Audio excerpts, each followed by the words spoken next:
This whole thing came together way better than it probably should have. Okay, so I'm literally about to start editing the episode, so this is the intro now. Enjoy the video. So to kind of pick up where we left off last time, so I was kind of working on this wall, and basically what I decided to do was go with this kind of like truss design. The math involved with this thing, actually very complicated. You kind of probably can't tell, but like if you look at it, like it lines up very weirdly. Basically that's because I use these truss pieces to actually connect both sides, so because of that the math is just really whack, but I think it looks good. The problem is, like, the moment I built it I had like another idea. Okay, so here is a sort of residential area that I've been working on, and you can see very clearly that it is very reminiscent of my most recent Mandalore mock, very similar in design, especially this section. But basically the idea was I wanted to do like this dark gray area to kind of be just kind of sitting out of this light bluish gray wall, because this whole wall is going to be light bluish gray. I'm also working on this little area which is kind of supposed to be a sort of elevator area, but if you've seen my first Mandalore build, you may recognize where this pattern is going, but basically this is like taken directly from my first Mandalore build, so this will be kind of a nice little area that'll be kind of like an ode to that build, so to speak. So there's also a door right here, which is kind of cool. I think it makes it look a little bit more cyberpunky. This wall especially combined with that door gives it a really nice look, in my opinion, just looking at it from like this angle. So my goal is, once again, I'd like a very nice thumbnail, so my goal is to kind of finish up this whole wall area right here and then just add some crates and stuff, and that'll look really nice. But to kind of talk about how I did this, so this whole frame actually just like comes out like that, like it's not even attached, it's just held in there by friction. It's literally the simplest thing ever, and then you can just slide it back in there, and then there's a little piece that goes in there that kind of fills that gap, but it fell, so let me see if I can find it.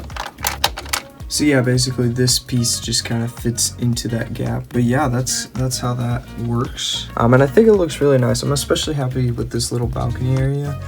One of the things that I'm running into right now is this is starting to look like over textured, which I don't like. So what I'm gonna have to do is just rip this area right here up and just kind of put like a blank wall there, which I really was trying not to do, because obviously like that's not super ideal. Another thing that I could do is just take this and turn it around, which I think looks actually pretty good. Now that I'm looking at it, I actually really like that, so I might just leave it like that. But yeah, it's coming along. Okay, so as you can see, I've been working on this like little pillar thing, and basically this will act as like a central sort of structure for the build. So basically I built this wall of like Duplo and whatever on the outside, and then we have like these beams that go in and connect to this main pillar that's held together by Technic bricks, and basically that will act as like a big beam that will hold up everything. So when I go to put more stuff on top, that'll be what kind of holds everything together. Now I'm gonna go ahead and flip this around so I can show you the progress on the other side. Okay, so as you can see, I've done quite a bit of work. I guess the first thing I can talk about is this little balcony.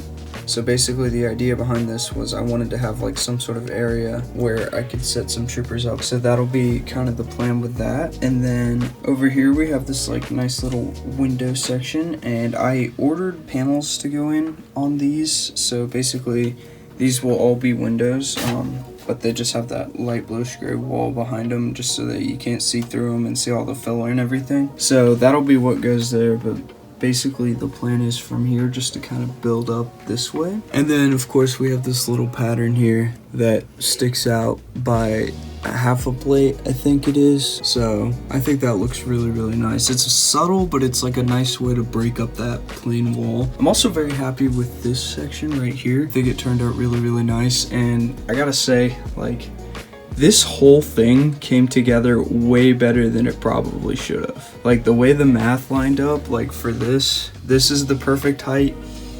and this angle right here fits perfectly with this, which is like insane. I was genuinely concerned as to how that was going to come together. And then of course we have this whole wall.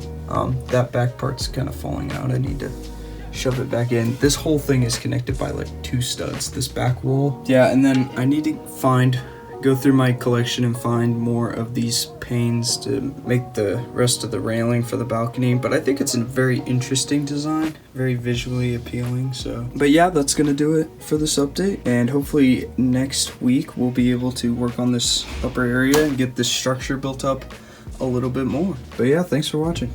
Robonut.